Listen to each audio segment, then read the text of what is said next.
There's a theme that I noticed, not only in this Parsha, in last Parsha, in the previous Parsha, and the more I researched it, and the more I thought about it, I started to see it everywhere, and I believe it can be life-changing. It's like a framework that is radically different than what we are accustomed to, and I think it also has a very valuable and important lesson.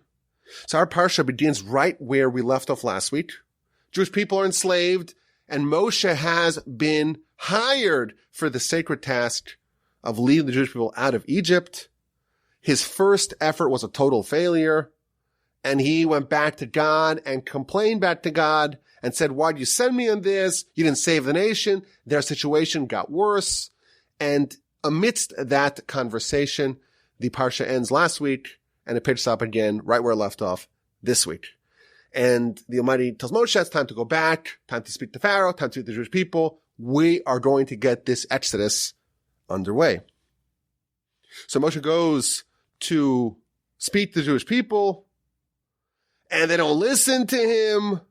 And Moshe goes back to God and says, well, Pharaoh's not going to listen to me. If the Jews don't listen to me, certainly Pharaoh won't listen to me. And the Almighty seems to ignore it and says, that's it, we're on. Go speak to Pharaoh. We're going to begin the Exodus. And then the verse pivots to give us the genealogy, the pedigree of Moshe and Aaron. And it starts off by giving us the pedigree, the genealogy of the children of Reuven, and the children of Reuben, and then the children of Shimon, and finally the sons of Levi. It tells us who her sons were, and then it tells us how Moshe is related to this family, Moshe and Aaron. It gives us the whole attribution of the families of Levi until we get to Moshe and Aaron. And finally, it wraps up this genealogy by telling us that this is Aaron and Moshe, and this is Moshe and Aaron. It switches their names. Rashi tells us because they're really equal. They're a team. These are the ones that God appointed to go release the Jewish people from Egypt. They're the ones who spoke to Pharaoh, the king of Egypt, to take the Jewish people out of Egypt. They are Moshe and Aaron. This is chapter 6. So again, the genealogy starts from chapter 6, verse 14, and it ends verse 27. So there's a very interesting Rashi I want to share with you. On verse 27, Rashi says, what does it mean? He is, or they are Moshe and Aaron. So Rashi says, really short Rashi, they are in their mission, in their righteousness, from beginning to end. When it tells us that someone is this person, says Rashi, it's telling us that these people, they are Moshe and Aaron. It means something fixed about them. There's something that is immovable about them. From beginning to end in their mission, they maintained their righteousness. And there is a praise here being conveyed about Moshe and Aaron that they were unflappable. They were the same Moshe and Aaron, the same Aaron and Moshe from beginning to end. They had unwavering consistency. Now Rashi gets this from the Talmud, the book of Megillah, page 11a. And the Talmud ascribes this quality to other people as well. So for example, there's a verse that says, Avram, who Avraham, Abraham is Abraham. Again, the same word, like they are Moshe and Aaron. Who Moshe and Aaron, who Avraham, says the Talmud. Who b'tzidko, he was righteous, mitchilaso v'ad sofo, from beginning to end, from when Abraham was called Abram until he was called Abraham. His entire life was a complete, uninterrupted continuum of righteousness. And then it tells us, Aaron and Moshe, Moshe and Aaron, they were the same from beginning to end.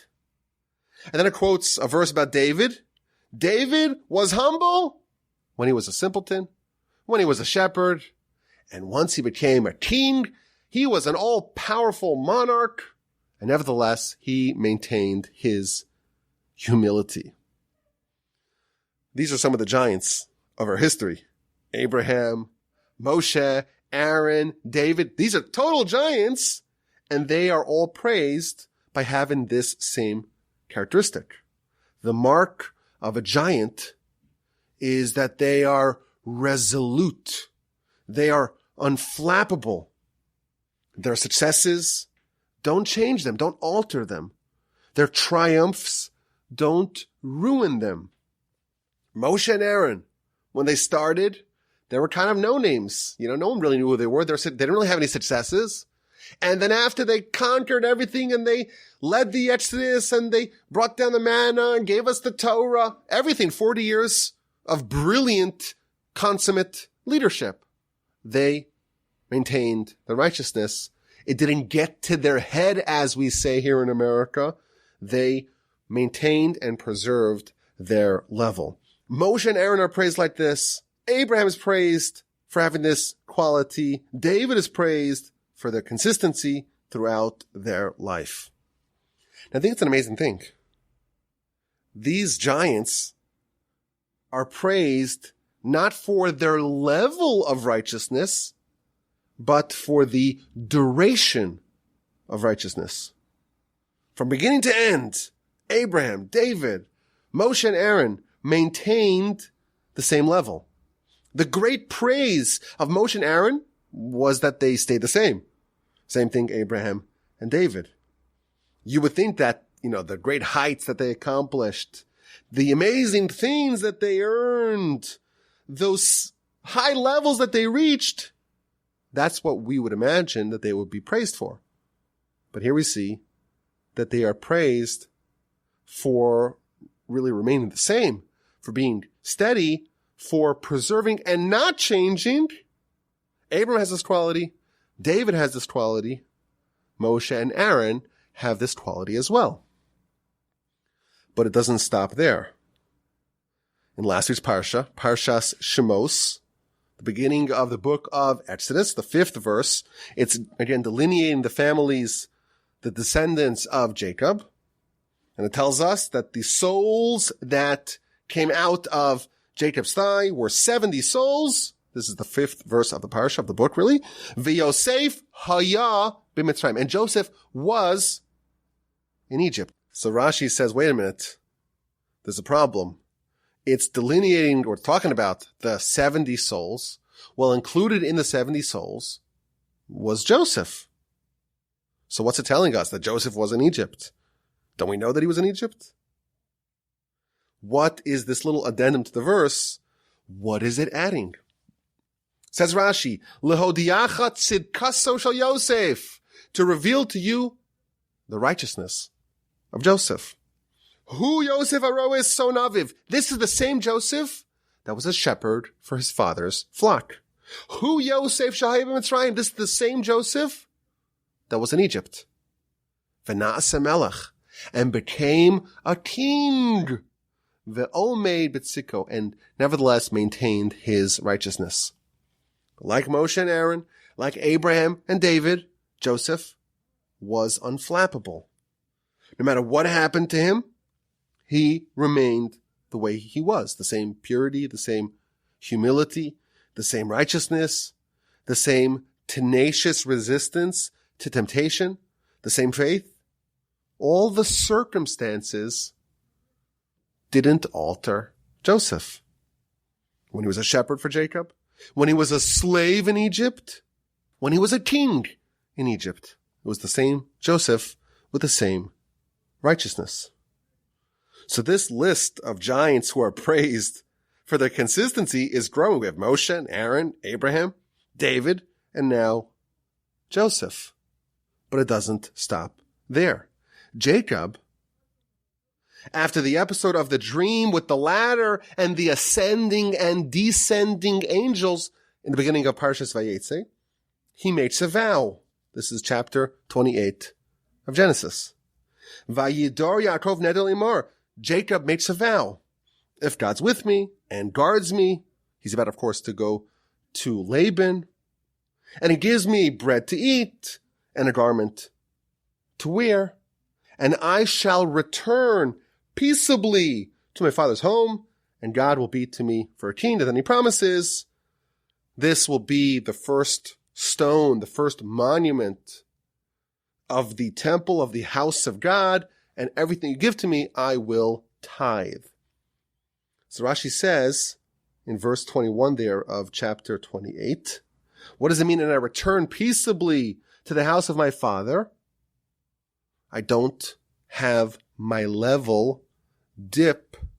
I don't learn from the evil ways of Laban. And God should be for me as a God. His name should rest upon me from beginning to end. The exact same formula that we saw about Moshe and Aaron and David and Abraham and Joseph. From beginning to end, that's what Jacob wanted. He didn't want to reach great heights, to accomplish amazing things. All he wanted to do was to stay the same, to maintain that level, to not learn from Laban, and to remain true to what he already was. And indeed, when he completes his 20 years with Laban, and he's coming back to encounter Esav in the beginning of Parshas Vaeira, we talked about this recently in the Parsha Podcast, of course, he sends messengers to Esav, and he says, go tell Esav, Im Lavan Garti, I lived with Laban. Says Rashi, what does that mean? What's he hinting? What is he intimating to his brother? I lived with Laban, and I observed all 613 mitzvos, and I did not learn from his bad ways. What Jacob coveted, what he prayed for before he got to Laban's house, he earned. 20 years later, he stood up and told Esav, I did not learn a thing from my 20-year sojourn with Laban. That's what he wanted, and that is what he got. There's a deep idea here. If you're righteous, you're always going to be tested. Your level is always under threat. You're always going to be challenged. There are always going to be forces trying to knock you off your game, trying to destabilize you, trying to weaken your resolve. God is always testing the righteous. There's something called the Yetzer Hara, evil inclination, and the job of the Yetzer Hara is to try to knock the righteous off their game and to put the righteous in a situation where the righteous's values get tested. And the giants, the heroes, are the ones who maintain their levels despite all the challenges. They win all the battles against the Yetzer Hara. Our sages have a name for the forefathers, for Abraham, Isaac, and Jacob. Ha'avos hein hamerkava. We're told this in the Midrash.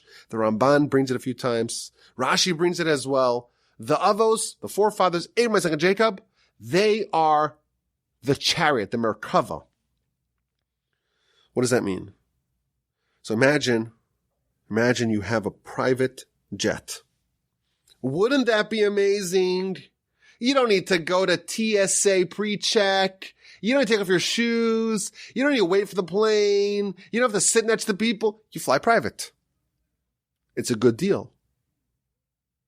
But what do you do when your private jet, when your Gulfstream needs repairs? Are you going to really fly commercial with the plebes? That's a real problem. That's a real nuisance. You know who doesn't have that nuisance? A monarch, a king. Did you know that the president has 2 jets? There's 2 planes that are both Air Force One. Why? In case one of them has to go for repairs, one of them is not operational. The president, the king, always has to have a jet at his or her disposal. What about cars? The presidential Cadillac. It's a souped up Cadillac. All kinds of Kevlar and bulletproof and special tires and all kinds of amenities. It's called the Beast. It's the Beast. Apparently, according to the Google search that I just did, there are 10 such vehicles. Why? You gotta always have one available. That's a king's chariot. There's always fuel. It's always ready to go. There's never a need for any wait. You'll never have to suffer flying commercial. You'll never be on someone else's timeline, on someone else's schedule. We're told that the forefathers, Abraham, Isaac, and Jacob, were the king's chariot. Whenever God wanted to take them for a spin of prophecy, they were always fueled. They were always ready. They never had to go for repairs. They never had to get a tune-up. They were always spiritually ready for prophecy. What exemplified Abraham, Isaac, and Jacob is the consistency and never yielding to the disruptions of interruptions. They were bulletproof against all the forces trying to impinge upon them, trying to encroach upon them, trying to destabilize them. So again, we have this high level of consistency, and now we know why that's such a high level. It's such a high level because there's always these forces trying to lower that level, trying to attack that level, trying to knock that person off their perch. And Abraham, Isaac, and Jacob are this really high level because they never yielded to those forces that were always trying to take a swipe at them. Rebecca, she's praised by the fact that she was not influenced by the tides of her childhood. In the second verse of Parsha Toldos, it tells us that Isaac was 40 years old when he married Rebecca. Then it tells us the pedigree of Rebecca. Bas Besuel, the daughter of Besuel. Ha'arami, the Aramean. Mi Padan Aram, from the place called Padan Aram. Achos Lavan, the sister of Lavan. Ha'arami, the Aramean. Lo Lisha. That's who Isaac married. Now, of course, we just read that. The whole preceding Parsha Chayzar, is all about the family of Rebecca and the negotiations that Eliezer had to do with the family to finally earn her hand in marriage for Isaac. This is information we already know. We already know Rebecca's family, her father, her brother, her homeland. So Rashi asked the question here, the second verse of Parshas Toldos, don't we already know this information? Who her father is, who her brother is, what her childhood land was like, where she came from? To tell us her praise. She was the daughter of a rasha, of a wicked person. She was the sister of a wicked person. And her homeland, the place that she grew up in, Anshe Resha, was full of wicked people. Velo lamda mimaseim, and she did not learn from their deeds, from their behavior. Rebecca, like all great people, had all kinds of negative influences, yet she resisted it all. She maintained her purity and righteousness despite being in an environment that opposed everything that she stood for. I feel like this is a new definition of greatness. Greatness is not only measured by the height that a person reaches, the great accomplishments that a person has, but by their consistency and resilience and unflappability despite the forces trying to destabilize them. Again, it's not so much about what you accomplished, but how long did you maintain that level for? There's a big debate amongst sports fans. Who is the GOAT? Now, for our large and burgeoning international audience, GOAT stands for greatest of all time. And often it comes down to the guy or the girl who had the greatest prime, but they flamed out a little bit, versus the other person whose prime was not quite as great, but who maintained consistency for a long career. So who's greater? Who's the GOAT? Is it this guy or gal who had a great peak, a great acme, a great prime, but maybe fizzled out a little bit earlier, or the one who had a kind of a less of a high peak, but a longer consistency throughout their career? It seems like the Torah here is praising the giants by their consistency and their continued greatness much more than their one-off peaks. For non-basketball fans, there's a guy whose nickname was the mailman. You heard of this guy? He was the mailman. Why? Because he always delivered. Every game was a good game. He never blew the door off the hinges. He never had like an amazing game. But there was sustained consistency throughout his career. In the Torah's view, sustained success outshines, one or a few monumental apexes. Perhaps the mailman should get more consideration. Of course, that's not serious. Please don't send me angry sports emails about who the GOAT is. I don't know anything about this. I'm just pontificating from the Torch Center on a Sunday night. Don't take me too seriously. But there is an important idea here.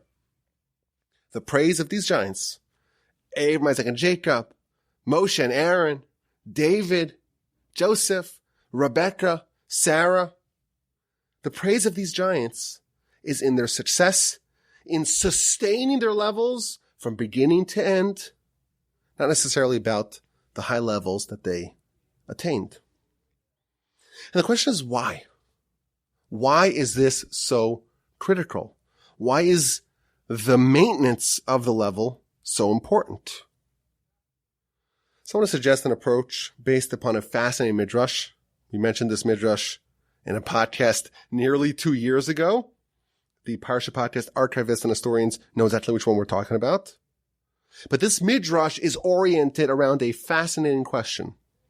Listen to this question. The sages were discussing what is the one verse that incorporates all of Torah. So, of course, every verse is divine. They're all critical. They're all necessary. They're all pregnant with meaning. There's no verse that is extra, that is superfluous. Of course, we all know that. But what verse contains the message that encapsulates what the Torah is trying to do to us? That was the subject of this midrash. So it tells us that the first opinion, Ben Zoma, he says, I have the verse. I know which verse it is. The first verse that we tell our children, Shema Yisrael, Hashem HaKadosh Echad. The verse in Deuteronomy chapter 6, the verse of the Shema, the Pledge of Allegiance, where we commit ourselves to God. That is the verse that incorporates really the whole message of Torah. That's the first opinion. The second opinion is the opinion of Ben Nanas. He says, no, I have a different verse. Let's go to Leviticus. Ve'ahavta l'reacha kamocha. Love your fellow as yourself. The golden rule. That one incorporates really what the Torah is trying to get at, what the overarching message of the Torah is. Comes along a third opinion, Shimon ben Paz. He says, I have a verse that really incorporates everything. And what does he say? Es hakeves ha'echad taseh baboker. You bring the one sacrifice in the morning. Ve'es hakeves hasheni taseh b'nabayim. You do the second sacrifice in the afternoon. The daily tamid sacrifices that you do once in the morning, once in the afternoon, every single day. That is the overarching message of the Torah. Now, in general, this midrash is really fascinating. The question itself, we're trying to distill the whole Torah into one idea that really incorporates it all. Like, what's the forest? Not just the trees. And the first two really make a lot of sense. The declaration of our allegiance to God. Shema Yisrael, we're accepting God's dominion over everything. God is one. Makes a lot of sense. The golden rule, you shall love your fellows yourself. That is an idea that if you want all of Torah while balancing on one leg, Hillel tells us this is it. Makes a lot of sense. But what is so special about the daily Tamid offerings? So the Maharal says something very fascinating. Indeed, no one is claiming that the daily Tamid offering in isolation is something so transformative. After all, it's a sacrifice. There are a lot of sacrifices. But what makes this special is because this is done every single day. 365 out of 365. On Sunday, Monday, Tuesday, Wednesday, Thursday, Friday, Shabbos. On Rosh Chodesh, on Rosh Hashanah, on Yom Kippur, on Tisha B'Av. Every single day of the year, with zero exception, the first sacrifice is the morning sacrifice, the morning Tamid sacrifice. The final sacrifice of the day is the afternoon time sacrifice, and those are consistent. And then he adds something very powerful. The objective of Torah is for man to accept the dominion of God. We start off our life under the dominion of the foreign God. There is an imposter. There is a false God, namely the Yetzer Hara, and he's in charge. He determines our life. He sits atop the throne, and we genuflect to him. And the objective of Torah is to supplant the false God with the true God, to install God as our internal dominion. He's in charge. We're subservient. We're subjugated to him and not to the false God. The quality of subservience. What does it mean to be subject to a deity, to a master, to a God?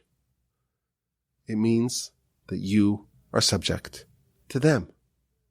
You worship them. You serve them at all times. A real servant doesn't have working hours. I'm sorry, it's 5:00 Eastern. I'll see you on Monday. Doesn't happen. There's no vacation days. Your identity is you are a subject of your master. The one mitzvah that really encapsulates this idea, the overarching message of Torah, is the daily Tamid sacrifices. Every single day. All of Torah, all 613 mitzvahs are to try to get a person to realize that, to incorporate that, to absorb and digest that. Through all the mitzvahs, you become someone who worships God completely. You have completely removed the false God from the throne in your heart, and you've supplanted that with the dominion of the Almighty. But what represents subservience to God? This mitzvah, because this mitzvah is something which is every single day without fail. The goal of Torah is to be a servant of God. To do something every day. It means that that thing has to be elevated atop of all your other priorities. That thing is sacrosanct. It's bulletproof. It's not influenced by any circumstance. The weather doesn't stop it. The politics don't stop it. The vacation doesn't stop it. The Super Bowl doesn't stop it. Every single day you got to be in the time of sacrifice, one in the morning and one in the afternoon. Those things, the things that you're truly consistent in, those are the things that demonstrate your true commitment to your Creator. And this is really what it's all about. You're either a servant of God or of the false God. And the things that you are consistent in those things you're a servant of God.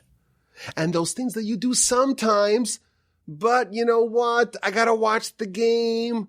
Oh, it's a busy day at work. Oh, it's very difficult. I'm not in the mood. I'm not feeling that great.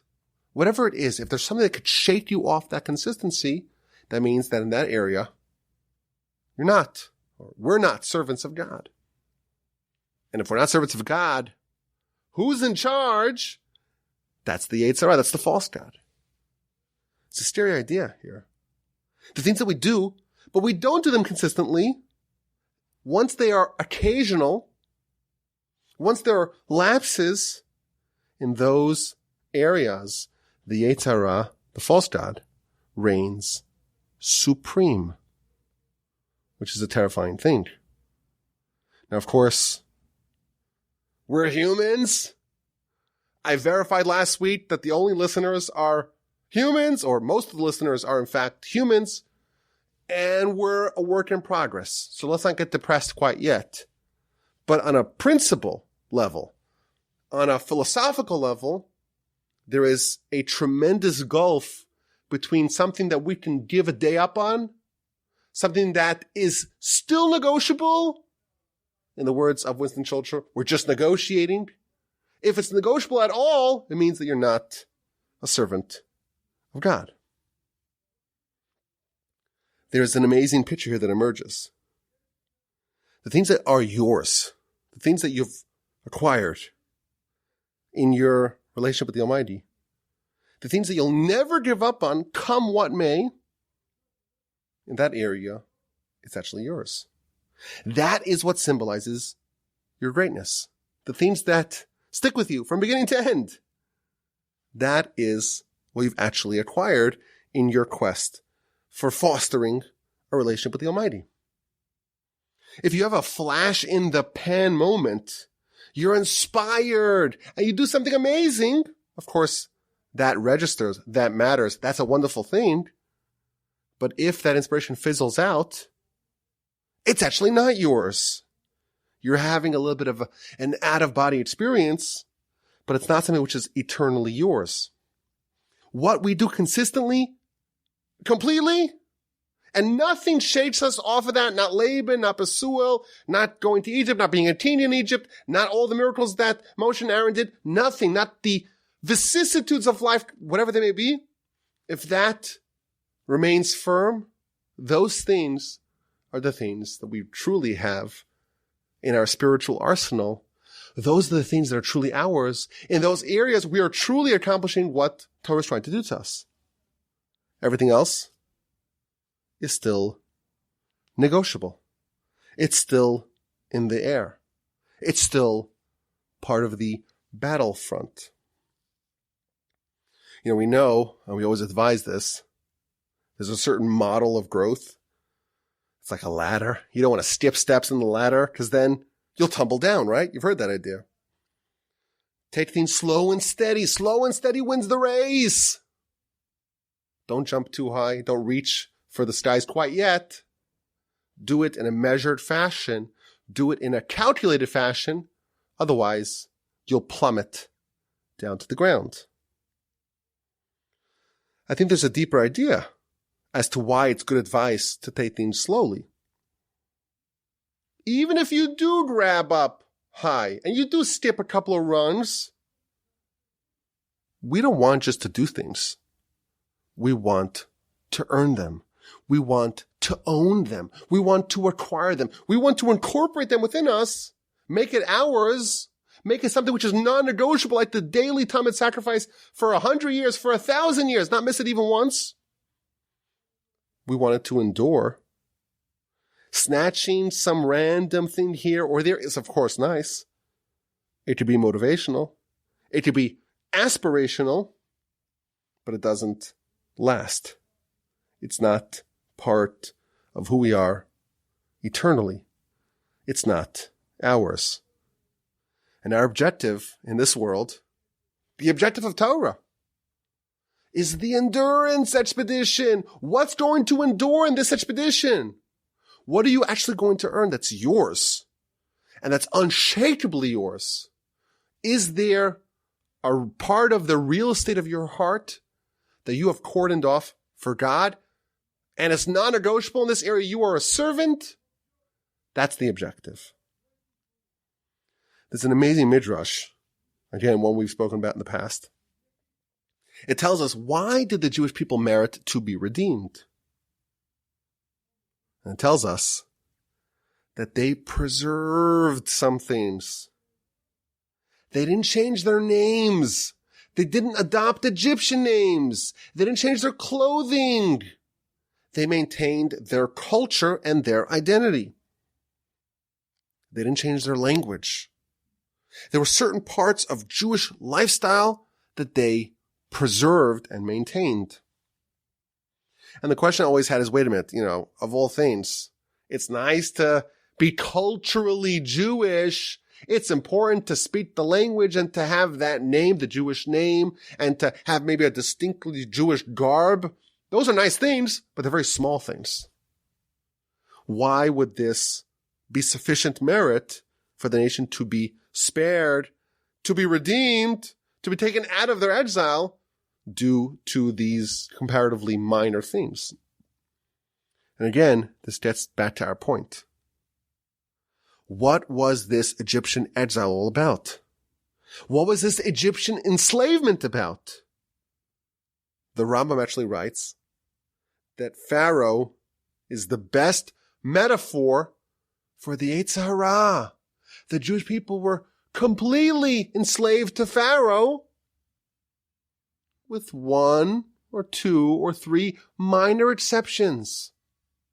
There was a small, tiny area of their life that they weren't subject to Pharaoh. They weren't subject to the Egyptian way of life. They maintained certain aspects of Jewish culture, of the Hebrew culture, Jewish names, garments, language, things that in the grand scheme of things, is it so important? I don't know how important it is. But in that era, they were not subject to Pharaoh. They weren't subject to the foreign god, and therefore they were subject to the true God. There was a tiny bit of real estate that was under the dominion and the control of the Almighty, and therefore there's some grounds within them for something to clasp on, so to speak, something to grab a hold of, to extract the Jewish people from Egypt. We read in the beginning of Parshas Vayechi, the very first Rashi in Parshas Vayechi, Rashi tells us that there is an anomaly to Parshas Vayechi that appears in no other parsha, and that is that there's no break separating it from the preceding parsha. Normally, it's a new paragraph. There's a few spaces in the Torah scroll from one parsha to the other, separating the two. Vayechi begins, and there's just right in the middle of a paragraph. So Rashi tells us, why is that so? One of the reasons Rashi tells us, because when Jacob died, that's when the enslavement began. And the Jewish people were all closed up because they were suffering with the enslavement. And therefore the Torah is also closed up. And there's no open paragraph to symbolize, so to speak, the state of the Jewish people at that juncture of the Torah. Now the question that everyone asks is, wait a minute, in our parsha tells us, Rashi tells us, our sages tell us, that we are told the age of Levi when he died, because when all the sons of Jacob passed, that's when the enslavement began. And therefore Levi, who outlived all the other tribes, all of his other brothers, it tells us his age so we can calculate the exact moment when the enslavement actually began. So Rashi, of course, is contradictory. In the first verse of Parshas Vayechi tells us that the enslavement began with the death of Jacob. And in our parsha, he tells us that the enslavement began with the death of Levi, Jacob's son. Which one was it? So my grandfather used to always say is that there's two kinds of subjugation. There is spiritual subjugation, and that began with the death of Jacob. And then there is physical enslavement that only began with the death of Levi, which was many decades later. What does it mean to be subject to spiritual subjugation, to spiritual enslavement? This is the idea that we're talking about. You have your level. You have your status and stature. And that is going to come under threat. And the threat is the spiritual environment in which you're living. The effects of the environment of Egypt, once Jacob died, it altered them. The Egyptian way of life rubbed off on them. They started to become acculturated and assimilated into the Egyptian way of life. The merit that they had to be redeemed was thanks to those things, small though they were, those small tiny things that they did not lose, that were not subject to the Egyptian enslavement. They preserved, they maintained from beginning to end. That was theirs. In those small minor areas, God reigned supreme. And therefore there was a foothold. There was a beachhead in their heart for the redemption to grab onto. This idea, of course, is featured in all kinds of places. For example, the Talmud tells us That before a child is born, they are given the instructions of what they need to do in life. And the child is told, the soul is told, you have a holy and pure soul within you.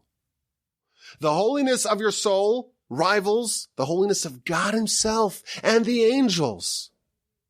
And your job is to preserve and maintain the purity of your soul. Again, the stress, the focus is not about acquiring new things, about earning new things. Just maintain the holiness and the purity that you had initially. And therefore it makes sense. Who are we praising? We are praising the ones who succeeded in preserving and maintaining their level. Moshe and Aaron, Abraham, Isaac, and Jacob, they were consistent from beginning to end, and that demonstrates that they, in fact, earned it themselves. The Talmud tells us that if a person does one mitzvah, in heaven, they do good to him, and they elongate his days, and he merits to earn the land, which we're told means to earn Olam Haba. So how many mitzvahs do you need to do to earn Olam Haba? Well, here we're told, this is the Talmud book of Kiddushin. I think it's on page 40 or 40A or 40B, somewhere around there. Here we're told you only need to do one mitzvah. With one mitzvah alone, you can earn a portion in heaven. Explain the commentaries. It doesn't mean to do one mitzvah once. It means to own a mitzvah.